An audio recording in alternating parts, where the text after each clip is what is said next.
Hipacondríaca apresenta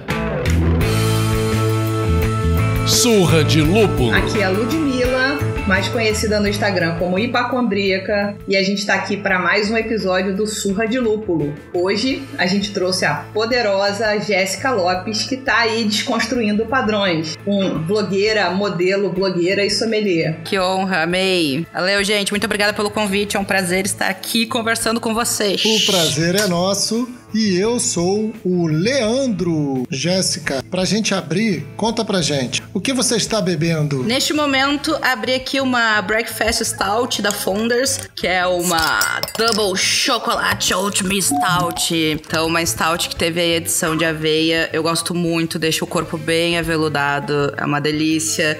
É aquele tipo de cerveja que te dá um abraço quando você está bebendo, sabe? Uma bela refeição. Deixa eu ver quanta essa bonitinha tem de álcool aqui, ó. Tem 8,3, então diria que é um álcool moderado. Perto do que poderia ser.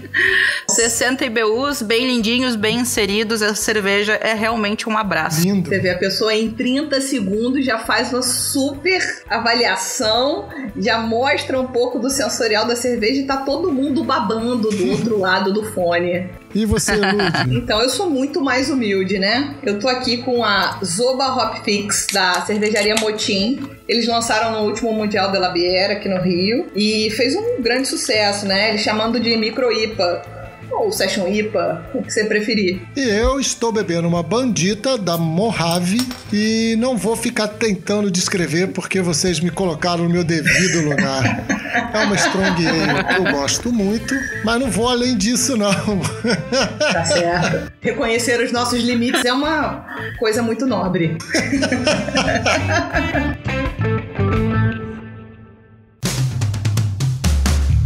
Então, Jéssica, conta pra gente, como é que é equilibrar todas essas tarefas que eu falei? Blogueira, modelo, blogueira, cervejeira. Queria ter aqui uma resposta linda pra você sobre como eu consigo equilibrar todos os pratinhos que compõem a minha vida, mas a verdade é que eu lido com tudo isso na loucura. Surtando um pouco, me descabelando, trabalhando 14 horas por dia, 16. Faz parte, mas assim, meu trabalho é a minha vida, então eu não reclamo em nenhum momento, me sinto extremamente privilegiada de poder trabalhar com o que eu gosto e de ter tanta voz, uma voz que ecoa e é ouvida, então eu realmente me sinto uma pessoa muito privilegiada. Adoraria dizer que equilibro tudo lindamente, que é super suave essa rotina, mas a verdade não é. Eu trabalho com coisas completamente distintas, desde o dia a dia num chão de fábrica, né, de uma cervejaria, as realidades da rede social. Então, são mundos distintos, mas eles fazem quem eu sou, então tá tudo certo. Legal. Você consegue encontrar algum assunto que transpasse todos os seus temas ou você precisa isolar cada um deles? Do tipo, quando você é a modelo, você é somente a modelo e pronto. Assim, claro, em alguns jobs as coisas têm que ser separadas, né? Quando eu tô gravando o programa que eu apresento, eu tô ali como a Jéssica apresentadora, que tá focada num roteiro, nas falas e tudo mais. Mas, de forma geral, principalmente no meu dia a dia, nas redes sociais, eu mostro todas essas facetas da Jéssica, né? Então tem desde a Jéssica criadora de conteúdo, a Jéssica que fala de maquiagem, a Jéssica que fala de moda, e eu faço tudo isso bebendo uma cerveja e falando da minha cerveja e estudando. Então é muito difícil separar todas as coisas. Eu diria ser impossível. Tudo isso forma quem eu sou e não tem como separar. Exceto, né, nesses momentos que eu falei pra vocês, alguns jobs específicos que tu precisa estar lá focada naquilo que você tá fazendo.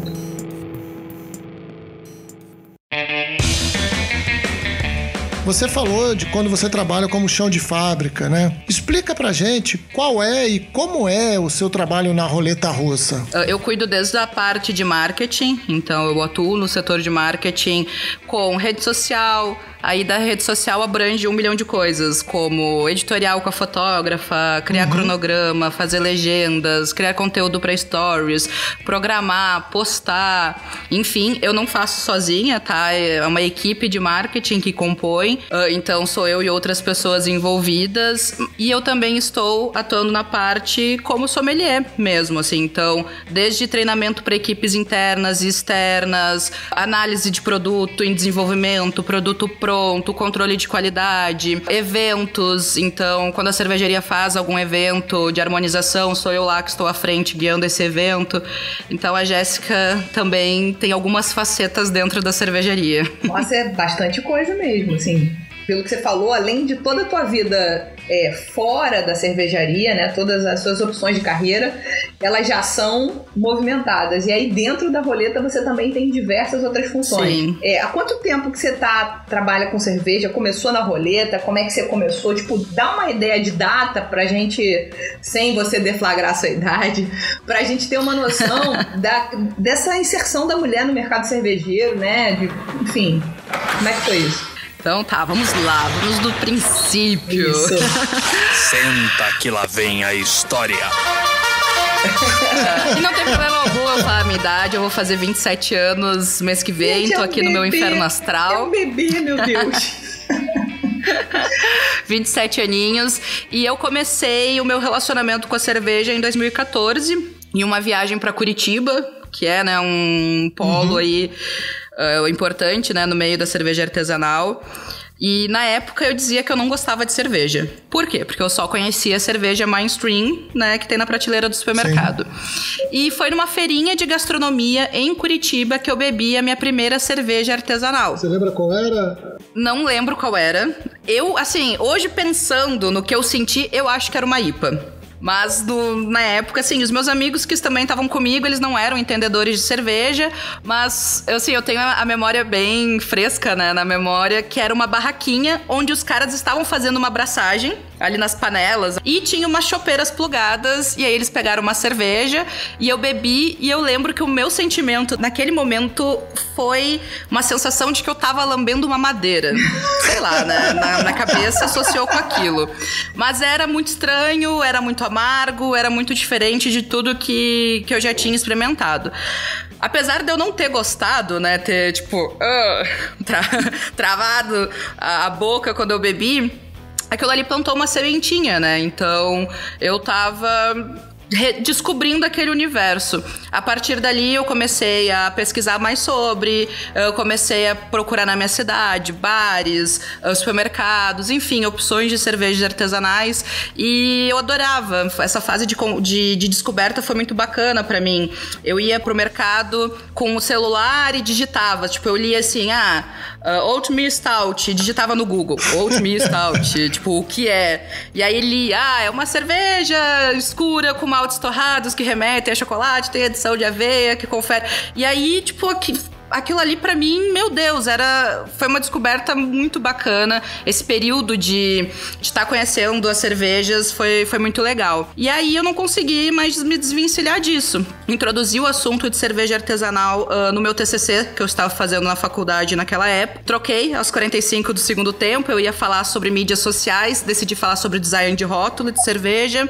Justamente fazendo o TCC eu tive acesso a mais literatura sobre cerveja, a pessoas do meio, e foi aí que em 2016 eu fiz o meu primeiro curso, de fato, profissionalizante. De 2014 a 2016 eu fiquei bebendo, fiz curso de homebrew, fiz cerveja com amigos, fui mais pra esse lado. E em 2016 eu fiz meu primeiro curso, que foi o de sommelier de cervejas pelo Instituto da Cerveja.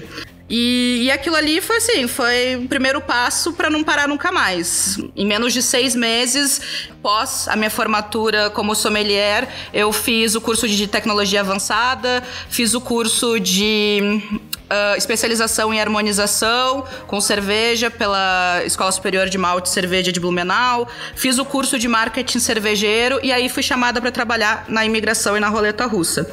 Antes disso, nesse meio período, eu fiz muitos eventos, por mim, né, particulares, podemos assim dizer. Então, fiz workshop de harmonização com queijos, fiz jantares harmonizados, enfim, foi um trabalho bem mais independente, sem contar que eu já estava falando sobre isso nas minhas redes sociais também. Legal, tipo, é quase assim, você chegou, era tudo mato. O mercado cervejeiro, ele é... Eu sempre digo, ele tá engatinhando ainda. Então, há 5 anos atrás, ele era ainda menor, há 10 anos era ainda menor, com né? certeza. Já tinha pessoas atuando na área, mas claro que bem menos do que hoje em dia, né? Com certeza. Esse momento de crescimento no mercado é muito legal, né? Eu escuto isso no podcast há 10 anos. Todo ano é o ano do podcast. Mas é bacana, porque a coisa vai toda acontecendo no crescimento e vai chegando uma hora de amadurecer, né? A gente conversou com o Barufa e ele falou, né, que agora está na hora das marcas começarem a amadurecer. Tudo bem aparecerem marcas novas, mas tem que ter esse processo de crescimento, né?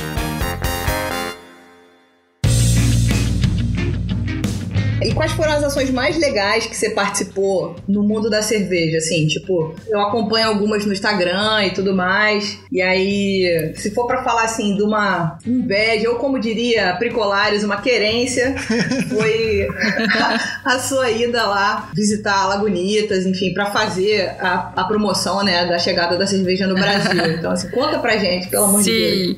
Sim, foi, com certeza foi muito legal essa viagem. Mas como o Leandro mesmo estava dizendo, o mercado ele é muito jovem, ele está na etapa, né, de amadurecimento, e eu acho que cada vez mais a gente fala de experiência, né, de proporcionar experiência ao consumidor.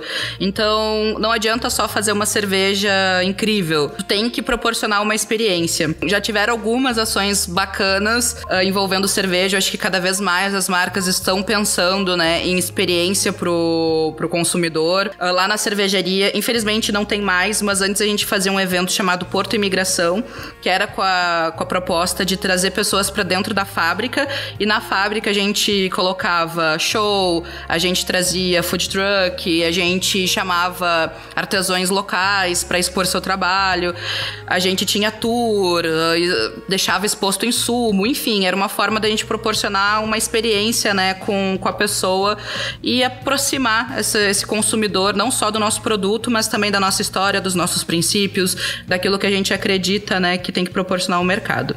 Mas com certeza uma ação, né, memorável que eu participei foi a minha ida para Califórnia com a convite da Lagunitas, né, para anunciar a chegada deles no Brasil. Quando vi o e-mail cair para trás, falei assim, o quê? Eu fiquei muito feliz mesmo, porque é um baita reconhecimento, né? Uma marca, um grupo, né? Que a Lagunitas pertence ao grupo Heineken, um grupo do porte, né? Da Heineken olhar pra mim, reconhecer meu trabalho, acreditar que eu tenho uma voz importante o suficiente pra trazer essa mensagem deles, que era a chegada do produto no Brasil, foi incrível. E viajar com tudo pago pra Califórnia, né? Tipo, com uma galera super legal, conhecer a fábrica, conhecer os cervejeiros, trocar uma ideia com todo mundo que faz a Lagunitas e ser levada pra imergir, né, na cultura local pelos caras, né? Então eles nos levaram pra comer ostra, em fazenda de ostra. Tipo, a gente tomou uísque no bico, na temperatura ambiente. Então foi assim, eles nos levaram em bares locais, assim, que tinham 200 anos. Nossa. Então, assim, era muito legal ir lá e conversar com a senhorinha do bar, que ela que fazia os coquetéis, e ela devia ter uns 70 anos, e a gente fala assim, poderia me ver a carta de drinks? E ela fala assim, não existe isso aqui, sabe? Tipo, aqui é old school, sabe? Não tem carta de drink. O que você quer tomar que eu faço? Não, isso é muito legal. Tomei os melhores Blood Marys da minha vida. Inclusive, tipo, a gente ia tomar café da manhã na fábrica, 9 horas da manhã, e eles serviam burritos e Blood Marys. Então, nossa, cara, os caras são insanos e eu me identifiquei pra caramba. A gente pôde passar um dia na fábrica acompanhando produção. E é muito bacana, principalmente eu que trabalho numa cervejaria onde majoritariamente a gente faz estilos americanos. Foi muito legal ver eles produzindo uma clássica American IPA e fazendo um dry hopping numa American IPA IPA num tanque, sei lá, de 60 mil litros e quilos de lúpulo. E eu assim, tipo... Caramba, isso é muito legal. Foi uma experiência incrível. Foi muito, muito, muito bacana que eles não nos levaram nos... Assim, teve um ou outro bar mais hypado, né? Mas eles nos levaram muito nos bares locais. Tanto que a Lagunitas fica numa cidade chamada Petaluma, que ela é próxima de São Francisco, mas ela é uma cidadezinha bem piquitica, bem pequenininha. Assim, muito carinha de filme dos anos, sei lá, 60. E aí a gente entrou naqueles bares, assim, muito antigos. E teve uma cena muito icônica que foi todo mundo extremamente alterado cantando Evidências em um desses bares. Já não posso enganar meu coração. Temos vídeo, temos imagens. Eu não participei porque eu estava deveras alterada. Eu pensei que você não participou porque você tava filmando. Falei, me liberei, estou filmando, não vou participar. Tipo isso. Não, eu lembro nesse momento eu tava meio sem reação, assim, eu fiquei olhando, falando, cara, como é que eles têm pique? Eu bebi demais.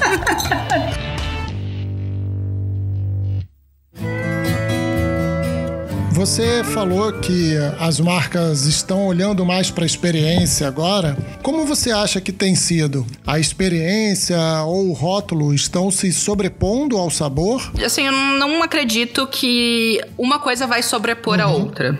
Não, mas eu acredito que as coisas devem ser um conjunto. Então, assim, que nem eu falei, tu pode ter uma cerveja incrível, mas tu pode ter um rótulo horrível. E aí a sua cerveja não ser vendida porque a pessoa olha pro rótulo e não se interessa. Sim. E vai ir por uma cerveja que tem um rótulo mais atrativo. Sim. Você pode ter a cerveja e um rótulo incrível, mas o que você proporciona de diferente, tipo, da cerveja com rótulo incrível e receita incrível do seu colega que tá do lado na gôndola? É a experiência que tu vai proporcionar com ela? O que tu pode trazer de diferente? Uma interação no rótulo, um QR Code, um aplicativo que tu vai baixar e vai ter uma interação digital com esse rótulo, tu vai propor uma experiência de fato. Então, vamos citar o Beer Train da Bode Brau. Porra, é uma experiência. A pessoa vai lá, passa o dia, vai pra um trem, visita, sei lá, nunca participei, tenho vontade, mas nunca fui. A Colorado proporciona experiências também. A Lagunitas trouxe, né, pro Brasil o tap room deles, que foi itinerante, que lá eles traziam um pedaço literalmente da fábrica. Então, assim, toda a estética visual que eu presenciei na fábrica da Lagunitas tinha no tap room deles. Eu acho que cada vez mais as marcas estão entendendo que elas precisam ser um conjunto de rede social, de tudo. Só ter um produto muito bom começa a não ser mais suficiente, porque tá tendo muita cerveja, então o que a sua vai se destacar frente às outras? Então, com certeza as pessoas estão olhando cada vez mais pra isso.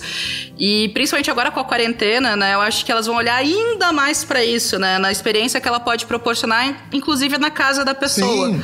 Então, como que tu vai trabalhar a tua rede social pra ter essa comunicação, pra seguir, né, atingindo o teu consumidor, pra seguir incentivando ele a consumir, enfim, é de fato um conjunto.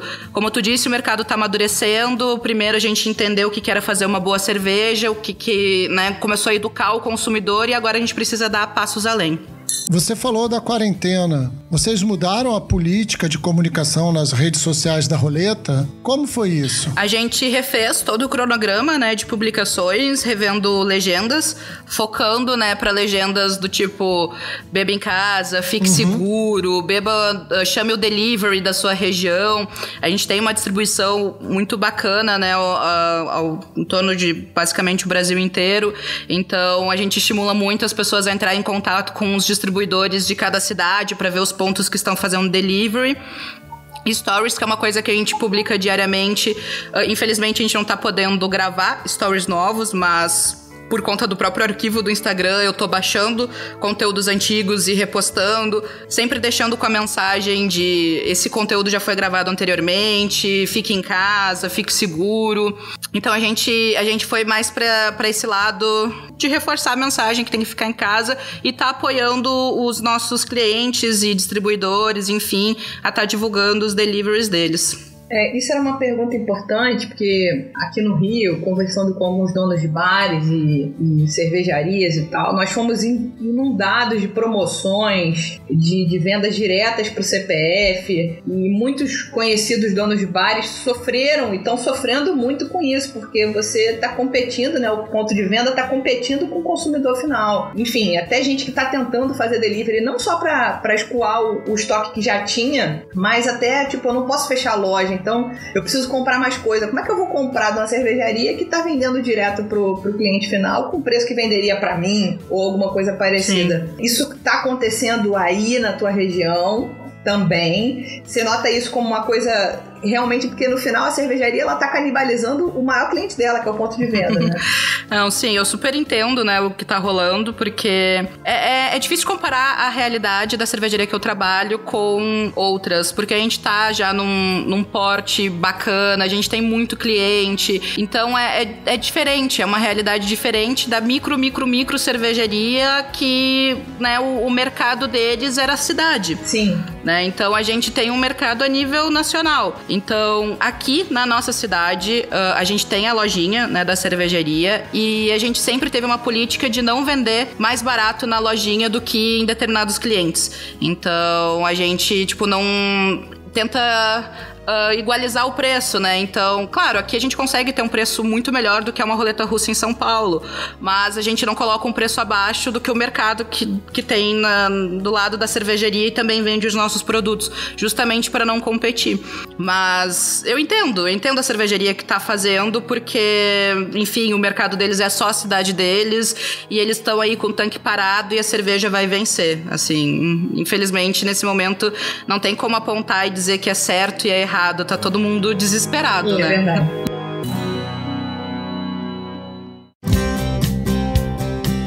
Eu queria fazer mais uma pergunta sobre a roleta russa. A tampa, cara, pra mim é um golpe maravilhoso, genial, de estética e função que foi feito ali.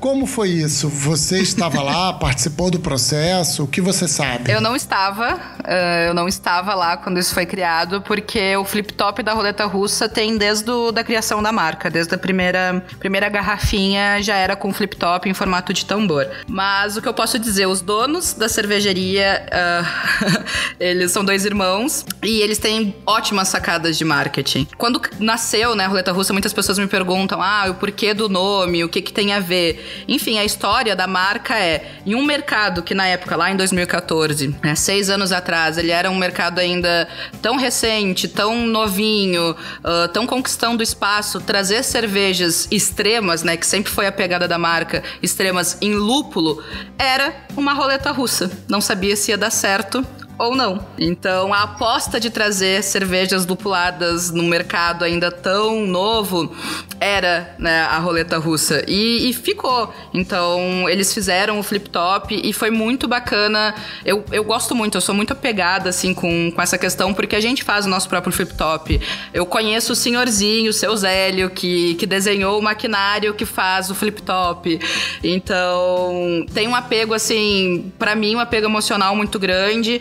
E eu gosto de ver, assim, o quanto, por mais que a gente cresça e conquiste mercado, que a alma do artesanal permanece lá dentro da fábrica. Então, a gente tá lá, é nosso, foi criação nossa, eu conheço quem fez, tem a mão de todos os colaboradores em todas as etapas do processo. Pra mim, isso é muito importante. Muito legal você tocar nesse assunto do apesar de ser uma estrutura fabril, né, de ter uma fábrica constituída e tudo mais, ainda ter esse sangue artesanal, né, essa coisa mesmo de fazer com o melhor produto, com o melhor insumo, de oferecer o melhor resultado final, né, pensado e testado. Enfim, eu acho que essa é a grande característica do artesanal até hoje.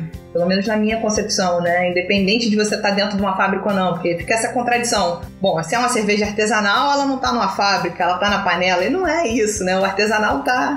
mas, gente, qualquer cervejaria, assim, pra estar vendendo, ela tem que ser uma fábrica, Exato. Tá? Ela tem que ser uma indústria de alimento. Sim. Independente de pequena, média, grande, micro, nano, enfim. Então, esse debate, né, do que é artesanal, ele... é muito cheio de nuances, de detalhes, o que é artesanal. Se a gente for assim na origem da palavra, é o cara que faz em casa, na panelinha de casa. Esse é o artesanal. Montou uma cervejaria, pronto, é fábrica. Mas aí então é o quê? É uma cerveja especial? Eu acho que a gente pode manter sim o termo artesanal, da mesma forma que a gente fala das cervejarias americanas. Ah, cerveja artesanal americana. Cara, os caras produzem não sei quantos hectolitros ano. Sim. Muito maior que todos nós aqui. E seguem você chamando de artesanal. Então, eu acho que pra mim o artesanal tá muito mais no propósito que tu coloca e na preocupação com a qualidade do produto final que tu vai entregar pro teu cliente, do que ter uma fábrica grande, pequena ou não, né? Com certeza.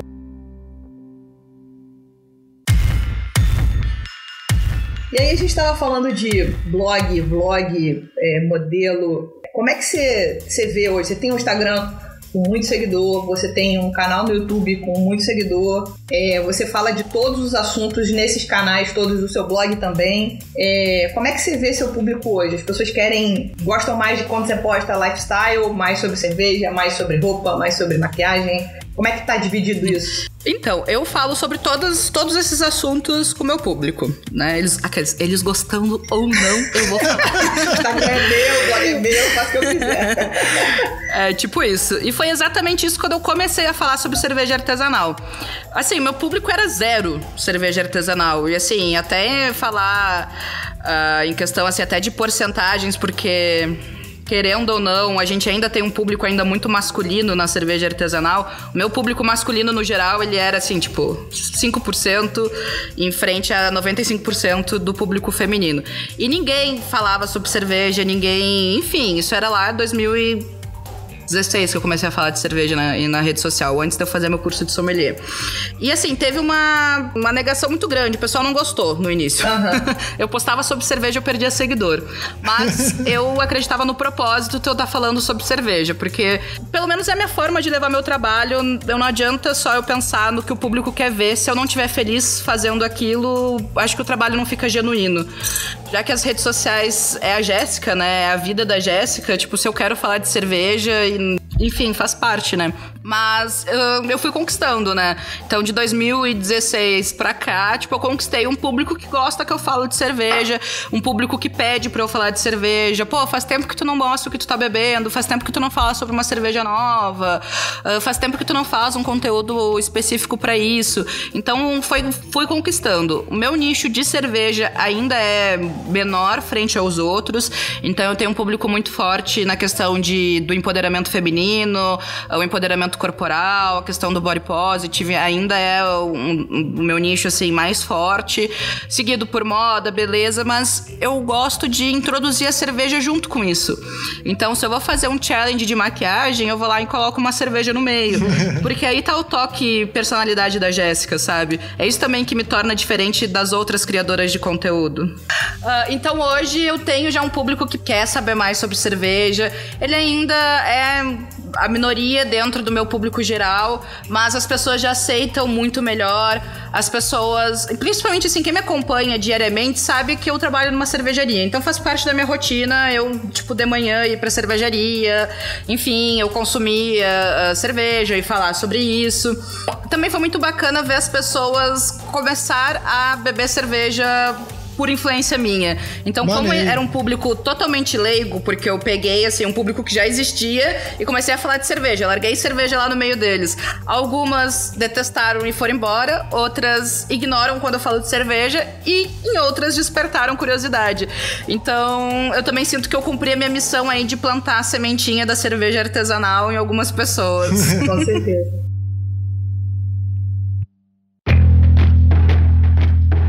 Você estava falando do seu público, que era 95% feminino e 5% masculino, mas independente de gênero, vamos falar um pouco de padrões, né? E como funciona isso no mercado. Queria falar com você sobre como tem sido esse processo de desconstrução. Você acredita que esse processo está acontecendo devagar ou que ainda tem muito homem que acredita que existe cerveja de mulher? Estamos em processo de desconstrução, mas o público ainda é majoritariamente masculino e muito desse público acredita que cerveja de mulher é uma cerveja assim ou assado. É que assim, existe o público da cerveja, né? Público da cerveja, milhões de pessoas, de brasileiros. O público da cerveja artesanal, 2% dessa galera, né? Eu vejo que dentro do meio da cerveja artesanal tem muito menos machismo, muito menos preconceito, mas existe. Até porque machismo tá enraizado, né, na nossa sociedade. Então, assim, chega até mim atitudes machistas muito mais vindo de pessoas que não estão inseridas dentro do mercado de cerveja artesanal do que pessoas que estão dentro desse mercado. Então é um processo, é um trabalho assim de desconstrução diária e degrauzinho aí sendo, né, percorrido. Há 4 anos atrás, quando eu comecei, eu ouvia muito mais do que hoje. Tenho certeza que daqui a 5 anos eu vou ouvir muito menos, vou ver muito mais mulher atuando no mercado e mais a gente vai ter essa ideia de cerveja de mulher, de, enfim, lugar de mulher, né, sendo trocado. A gente vê esse comportamento até nas grandes indústrias de cerveja, né? Podemos citar aí a Dona Skol, que descia redondo, a mulher sempre servindo o homem de biquíni, assim, o assado. Eles tiveram todo um trabalho de reposicionamento e tal, pra mostrar que esse posicionamento era retrógrado, era inadequado e que, enfim, eles iam se posicionar de outra forma. Eu vejo até que a gente, hoje em dia, principalmente as mulheres do meio, elas estão muito incisivas, né, em ser contra esse posicionamento, porque, a gente vem, né, de anos e anos de desconstrução e agora a gente tá tendo lugar, a gente tá tendo voz, a gente não quer de forma nenhuma que isso retroceda novamente. Então, o pessoal sempre mantém as suas opiniões bem fortes e defendem muito o seu ponto de vista. Estão certíssimas. Arrasando, garotas. Com certeza. E você prega bastante o empoderamento, a questão da sua aceitação pessoal, das pessoas também se amarem da maneira que elas são. Isso também é um pouco do reflexo do conteúdo que você traz de cerveja. E enquanto a gente continuar precisando falar, você acha que a mulher assim é assim assado? Você acha que o papel da mulher... Enquanto a gente continuar precisando trazer esse assunto à tona, significa que a gente ainda não chegou no lugar ideal. Você concorda com isso? Concordo totalmente. E eu acho que a gente ainda vai seguir falando ainda por muitos anos. Infelizmente. Mas estamos aí, né? Vamos fazer história aí no mercado, vamos mostrar que o nosso lugar e... é isso, faz parte. Estamos fazendo história. E sobre a desconstrução dentro dos 2% que você citou, do mercado artesanal, aquela visão machista onde coloca a mulher apenas como objeto de desejo, tal qual a cerveja, né? A loura refrescante e tudo mais. Aquela coisa bem propaganda dos anos 80. No mercado artesanal, você acha que é uma preocupação geral ou uma coisa muito solitária? Não, eu vejo dentro do mercado, assim, eu consigo citar casos negativos nos dedos da mão, sabe? Então eu vejo que o mercado artesanal, ele tá bem evoluído nesse aspecto. A gente tá vendo cada vez mais mulheres se especializando, atuando. Vejo muita indústria querendo a presença de mulheres. Tipo, eu não só quero um profissional, sei lá, um sommelier X. Não, eu quero ter uma sommelier mulher, eu quero ter, enfim, tantas mulheres na fábrica. Eu já vejo isso acontecendo e me enche de orgulho. Tem pessoas que falam assim, mas o mundo ideal não seria não ligar pro gênero? Sim, o mundo ideal, mas a gente não está no mundo ideal. Então, enquanto o mundo ideal não chega, a gente tem que lutar pelo espaço. E se lutar pelo espaço é determinar que X% dos funcionários vão ser mulheres, que bom, põe lá a mulherada para preencher esse espaço. E até que a gente chegue num ponto que isso não seja mais preciso, que o mercado já esteja igualitário. Só um parênteses em relação a isso, eu assisti uma palestra da uma ex-consulesa francesa que falava sobre o empoderamento feminino e negro. E aí ela fez um comentário maravilhoso, que ela falou que acha que, na verdade, a questão das cotas, que é mais ou menos o que você está falando agora, né? Quando você disse que talvez, se a gente ainda não está no mundo ideal, a gente precisa de um percentual dedicado para isso. Se a cota foi vendida errado para a sociedade, ela tinha que ter sido vendida como meta. Na hora que eu bater essa meta, na hora que eu cumprir essa função, eu vou estar numa posição mais igual e eu não vou precisar mais ficar nessa maluquice, entendeu? Mas enquanto a gente não bater essa meta, é isso. Mas foi propagandeado, digamos assim. O marketing da cota foi muito ruim. Trouxe como uma coisa pejorativa, que não é. É o que você tava... Só fiz esse recorte porque eu achei que era um paralelo interessante, não, né? Super concordo. Eu não tinha ouvido ainda falar sobre isso, mas realmente, eu concordo de todas as formas. E vou adotar essa fala, assim. Não é cota, é uma meta. Sem a questão do repertório feminino, enfim, também a questão assim, de competência. Tanto um homem quanto uma mulher estão aptos para desenvolver qualquer atividade que essa pessoa tenha se especializado. Inclusive, puxando aí a sardinha pro nosso lado, né, Lud? Tem estudos aí que comprovam que sensorialmente as mulheres são muito mais capacitadas do que homens. Então... Por aí pro pessoal que fala, que o mercado não é pra mulher, não só é pra mulher, como deveria ter muito mais mulher, principalmente nas áreas de análise sensorial, controle de qualidade. Legal, esse dado é interessante, legal.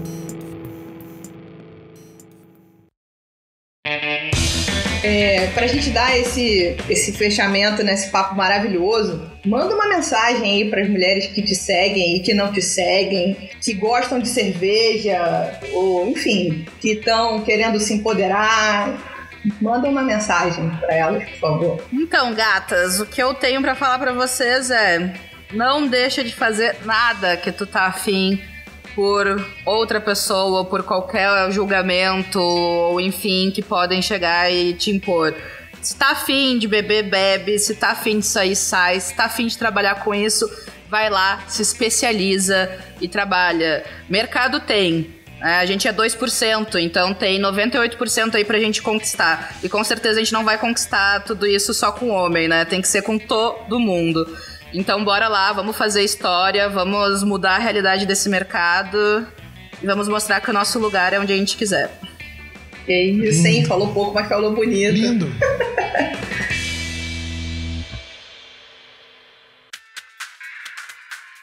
Então é isso, com essa mensagem linda da Jéssica, a gente encerra esse bate-papo maravilhoso. Inclusive, já abro aqui o convite para você retornar outras vezes. A gente quer você de volta. Vamos combinar, pode deixar que eu volto. Não é, Lud? Com certeza. Obrigada, Jéssica. Obrigada por ter dado a oportunidade pra gente, que a gente é que tá começando. Você já tá aí na estrada há mais tempo.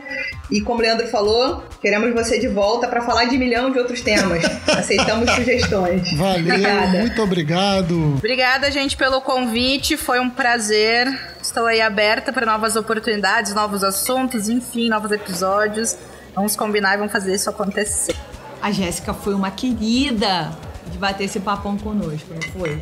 Então, tá com uma cerveja da roleta russa na geladeira? Aquela que você tá guardando forte, com esse flip-flop maravilhoso, com esses rótulos incríveis. Então, chega em casa, abre essa belezinha, bebe, tira uma foto, posta e me marca a roleta, marca a Jéssica, que eu vou repostar, tá bom?